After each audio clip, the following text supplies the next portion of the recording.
నెల్లూరు పెద్ద ఆసుపత్రిలో షాకింగ్ ఘటన వెలుగులోకి వచ్చింది. ఆసుపత్రిలో పనిచేస్తున్న మహిళా ఉద్యోగినితో డాక్టర్ సురేష్ అనే వ్యక్తి అసభ్యంగా ప్రవర్తిస్తున్నారని ఓ బాధితురాలు ఆరోపించింది. శవాల మధ్య రొమాన్స్ కావాలని వేధిస్తున్నారని పేర్కొంది.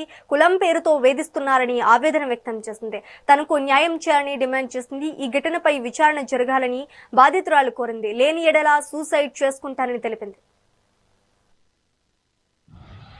నా పేరు మాంస. నేను నెల్లూరు జీజీహెచ్ మార్చురీ అటెండర్ గా విధులు నిర్వర్తిస్తున్నాను.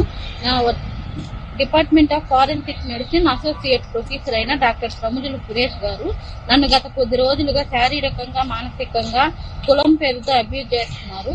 విసిరా కట్టే సమయంలో రూమ్ లోకి వచ్చి ఎక్కడ పడితే అక్కడ చేతులు వేయడం. ఎందుకు సార్ ఇలా చేస్తున్నారు అంటే, నీకెవరు లేరు కదా, మీ అమ్మ లేదు, నువ్వు ఒక్కదానిమే ఉండేది, నీకు పెళ్లి కాలేదు, ఎందుకు నేను అన్ని చూసుకుంటాను అని చెప్పి నాతో వల్గర్ గా మాట్లాడుతున్నారు. నా తోటి ఉద్యోగస్తుల మధ్య కూడా నన్ను కులం పేరుతో మాలవదానివి, నీకేం అవసరాలు ఉన్నాయి, నేను చూసుకుంటాను అంటున్నాను కదా, ఎందుకు నువ్వు అని చెప్పి తిడుతున్నాడు.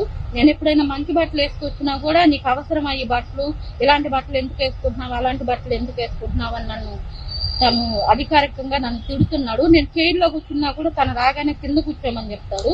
ఎందుకు సార్ ఇట్లా చేస్తున్నారు, ఇది పద్ధతి కాదు అని చెప్పి నా తోటి ఎంప్లాయీస్ కూడా నేను మాట్లాడిచ్చాను. అయినా సార్ ఏం తగ్గడం లేదు. అప్పుడు నేను మా హెచ్ఓడి గారికి, సూపరింటెండెంట్ గారికి, ప్రిన్సిపల్ గారికి తపాలాలో కంప్లైంట్ ఇవ్వడం జరిగింది. కంప్లైంట్ ఇచ్చినా వాళ్ళు ఎటువంటి చర్యలు తన మీద తీసుకోలేదు. ఇదే విధంగా నేను దర్గామిట్ట PS లో సిఐ గారికి కూడా కంప్లైంట్ ఇచ్చాను. కానీ నా కంప్లైంట్ మీద ఎటువంటి అధికారి తనను పిలిచి మాట్లాడటం కానీ ఏమీ జరగలేదు.